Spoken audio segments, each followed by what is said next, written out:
السلام علیکم ورحمۃ اللہ تعالیٰ وبرکاتہ۔ ہیلو بچوں، کیسے ہیں آپ سب؟ دیکھیے، یہ ہمارا 15واں سبق ہے جس کا نام ہے، جس سبق کا ہیڈنگ ہے جاں نثار اختر۔ ایک شاعر ہیں۔ چلیے ہم پہلے ان کے بارے میں پڑھتے ہیں، پھر ہم ان کی شاعری کے بارے میں تھوڑا چرچا کریں گے۔ دیکھیے ہم شروع کرتے ہیں۔ شاعر کا تعارف، انٹروڈکشن آف دا پوئٹ۔ جاں نثار اختر کا شمار دور حاضر کے اہم اور مقبول شعراء میں ہوتا ہے۔ ان کا پورا نام سید جاں نثار حسین رضوی اور اختر تخلص تھا۔ ٹھیک ہے، یہ ہمارے جاں نثار اختر صاحب جو ہیں وہ ہندوستان کے مقبول اور مشہور پوئٹس میں ان کا بھی نام شامل ہے، اور ان کا پورا نام ہے سید جاں نثار رضوی نثار حسین رضوی، اور یہ بطور نک نیم اختر نام استعمال کیا کرتے تھے، تخلص۔ آبائی وطن قصبہ خیر آباد، ضلع سیتاپور، یو پی تھا، لیکن خود جاں نثار اختر کی پیدائش 1914 میں گوالیار میں ہوئی۔ یعنی ان کے آبائی گھر خیر آباد میں ہے، مگر آبائی وطن خیر آباد میں، مگر یہ گوالیار میں پیدا ہوئے تھے 1914 میں۔ جاں نثار اختر ایک ایسے گھرانے کے چشم و چراغ تھے جو کئی نسلوں سے علم و ادب کا گہوارہ تھا۔ چشم و چراغ کا مطلب ہوتا ہے وارث، ہیریٹر۔ ٹھیک ہے، وہ ایسے گھر کے وارث تھے جس گھر میں نسل در نسل، یعنی from many generations there were education, qualification, علم و ادب، علم اور ادب کا گہوارہ کا مطلب مرکز۔ ان کے والد مستر خیر آبادی اور تایا مطلب انکل، تایا بسمل خیر آبادی دونوں شاعر تھے۔ His father and his uncle both were poet. ان کی دادی سعید النساء بیگم ایک تعلیم یافتہ خاتون ہونے کے ساتھ ساتھ شعر بھی کہتی تھی۔ اس کی یعنی جاں نثار اختر کی grand mother Saeed un-Nisa Begum also was a poet and a educated lady. ان کا تخلص ہرما تھا۔ Grand mother Saeed un-Nisa Begum was grandmother of جاں Nisar Akhtar and her nickname was ہرما۔ ہرما کے والد مولانا فضل حق خیر آبادی اور بھائی شمس العلماء مولانا عبدالحق جید عالم تھے۔ her father means father of سعید النساء بیگم مولانا فضل حق خیر آبادی and her brother شمس العلماء مولانا عبدالحق were great scholar۔ جاں نثار اختر نے 10ویں جماعت تک تعلیم گوالیار کے وکٹوریہ کالجیٹ ہائی اسکول میں حاصل کی۔ یعنی 10ویں کلاس تک کی education he got 10th class education from Victoria collegiate high school of Gwalior. 1930 میں علی گڑھ مسلم یونیورسٹی میں داخلہ لیا اور وہاں سے BA آنرز کا امتحان پاس کیا۔ Okay, he got admission in علی گڑھ مسلم university in 1930 and he successfully completed his BA with honors from there۔ اس کے بعد ڈاکٹریٹ کے لیے اردو میں ناول نویسی کے موضوع پر کام کرنا شروع کیا، لیکن گھریلو حالات کی وجہ سے 1940 میں اسے نامکمل چھوڑ کر گوالیار واپس آنا پڑا۔ جب BA کمپلیٹ ہو گیا، انہوں نے سوچا ڈاکٹریٹ کرنا ہے اردو میں ناول نویسی کے ٹاپک پر۔ وہ اس ٹاپک پر ڈاکٹریٹ کرنا چاہ رہے تھے، مگر 1940 میں ان کے گھر کی کنڈیشن ٹھیک نہیں تھی، اس لیے انہوں نے مڈل میں ہی اپنا ایجوکیشن کو انکمپلیٹ چھوڑ دیا۔ یہاں ان کا تقرر وکٹوریہ کالج میں اردو کے استاد کی حیثیت سے ہو گیا۔ یہاں وکٹوریہ کالج میں ہی appointed as Urdu teacher here in Victoria college. 25 دسمبر 1943 کو ان کی شادی مشہور شاعر اسرار الحق مجاز کی سگی بہن صفیہ سے ہو گئی. He got married with sister of famous poet اسرار الحق مجاز صفیہ. اوکے. سگی بہن مطلب real sister. Real sister means a sister from same mother and same father. Okay. شادی کے بعد چند سال نہایت اطمینان بخش اور پرمسرت ماحول میں گزرے. After marriage, his some years passed peacefully and satisfiable.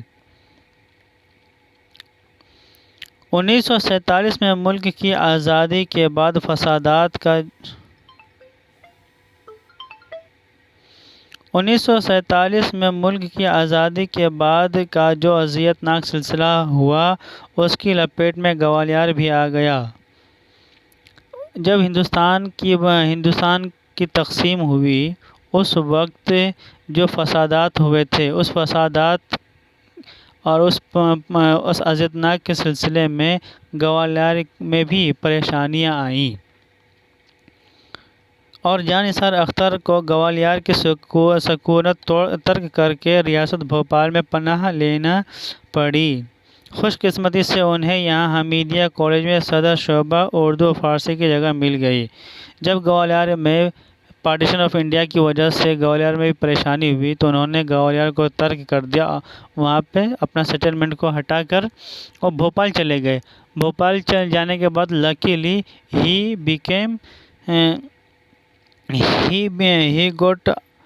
he got post of Dean of Urdu and Persian section in Hamidia college.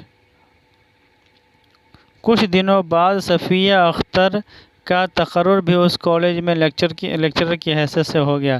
اب چند دنوں کے بعد ان کی بیوی صفیہ اختر کی بھی تقرری ہو گئی اس کالج میں ہی یعنی حمیدیہ کالج میں. کچھ مدت کے بعد جاں نثار اختر بھوپال چھوڑ کر 1949 میں بمبئی چلے گئے اور فلموں کے لیے گانے لکھنے لگے. وہاں پر حمیدیہ کالج میں کچھ سال پڑھانے کے بعد وہ بھوپال چھوڑ کر ممبئی چلے آئے اور فلم کے لیے گانے لکھنے لگے. لیکن کام کی حالت اطمینان بخش نہ تھی مگر یہاں ممبئی میں انہیں جو جاب ملا تھا وہ سیٹسفائیبل نہیں تھی. 17 جنوری 1953 کو ان کی بیوی صفیہ کا انتقال ہو گیا جس سے ان کی پریشانیوں اور دکھوں میں اضافہ ہو گیا. His wife passed away in 17 June 1953. Because of that, his problems and troubles increased. 17 جنوری 17 ستمبر 1956 کو اختر کی دوسری شادی خدیجہ طلعت سے ہو گئی. اس شادی کے بعد کا زمانہ جاں نثار اختر کے لیے آرام و آسائش کا زمانہ تھا. جب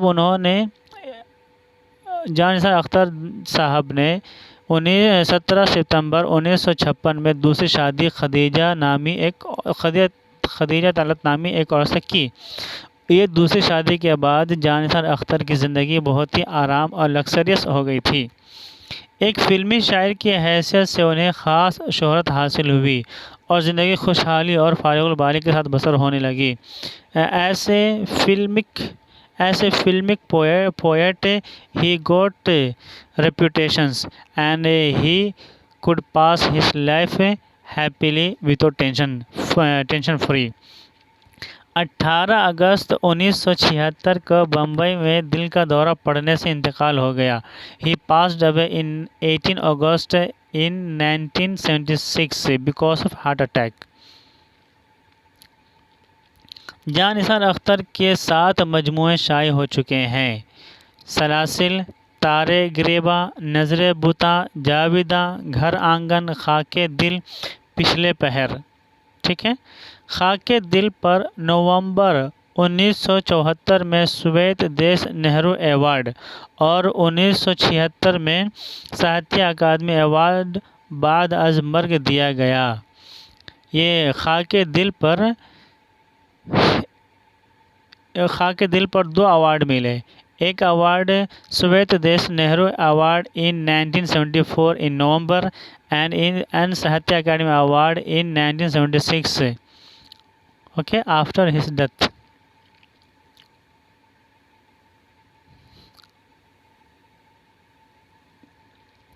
جاں نثار اختر نے نظمیں اور غزلیں بھی کہی ہیں اور رباعیات و قطعات بھی. ہر ایک صنف میں ان کی انفرادیت جلوہ گر ہے. جاں نثار اختر نظم، غزل، رباعیات اور قطعات بھی لکھے ہیں، اور ہر ایک صنف میں جو بھی وہ پوئٹری کا صنف ہے، جن صنف میں بھی انہوں نے ہاتھ دست درازی کی ہے، ان کے اندر ان کا انڈیویجویلٹی اوپن ایکسپریس ہوتا ہے. یعنی ان کی طرح لکھنے والا کوئی دوسرا نظر نہیں آتا. نظموں کے مقابلے میں غزلوں کی تعداد بہت کم ہے. یعنی جاں نثار اختر صاحب نظم زیادہ لکھے ہیں اور غزل کم لکھے ہیں. اس حقیقت کے باوجود مزاجاً غزل کے شاعر تھے. اس کے باوجود یعنی غزل کم ہے پھر بھی he was poet of ghazal. ان کی تربیت بھی غزل کی کلاسیکی روایت کے ماحول میں ہوئی تھی. Even he was trained into classical tradition of ghazal. ان کی غزلوں میں ان کے تجربات کی پرچھائیں نظر آتی ہیں. ان کی ہم جب غزل پڑھتے ہیں تو ہمیں نظر آتا ہے کہ ان کے پاس تجربے زیادہ ہیں. وہ تجربے کی بنیاد پر اپنے تجربے کو انہوں نے غزل میں بھی شامل کر لیا ہے. جذبات کی صداقت اور لہجے کی لطافت کے امتزاج سے ان کی غزل کا خمیر تیار ہوتا ہے. ہم جب ان کی غزل کو دیکھتے ہیں تو ان کی غزل میں سچے جذبات ہوتے ہیں اور ان کے لہجے میں بہت ہی اسموتھنس ہوتا ہے. یہ اسموتھنس انسنٹ ان ٹون اور ایموشن، ٹرو ایموشن کا مکسچر سے ان کا غزل ریڈی ہوتا ہے. ان کی غزلوں میں جوان دل کی دھڑکنیں سنائی دیتی ہیں. یعنی ان کی غزلوں میں ہمیں لو کا فیلنگ ملتا ہے. جوان دل کی دھڑکنیں مطلب کیا ہے؟ ایک ینگ ہارٹ بیٹ. یعنی نوجوان دلوں میں جو دھڑکن ہوتی ہے، جو محبت کی بات ہوتی ہے، وہ نظر آتی ہے ان کی غزلوں میں. ان غزلوں میں جسم کی خوشبو ہے، حسن کی رعنائی بھی اور عشق کی حرارت بھی. ان کی غزل میں جسم کے یعنی عورتوں کے بارے میں جب بیان کرتے ہیں تو بہت ہی اچھے انداز میں بیان کرتے ہیں. اس میں خوبصورتی یعنی عورتوں کی بیوٹی کے بارے میں بہت اچھی طرح بیان کرتے ہیں. اسی طرح عشق کی حرارت بھی ہے، عشق کی بات بھی مل جاتی ہیں. محبت اور اس کی لطیف کیفیات و واردات، نرم اور ملائم الفاظ، نیز شگفتہ شیریں اور رسیلے بیان کے ذریعے نہایت رچاؤ کے ساتھ ان کی غزلوں میں اظہار پاتی ہے. ہم جب ان کی غزل پڑھتے ہیں، دیکھتے ہیں تو ان کی غزل میں محبت کو ایک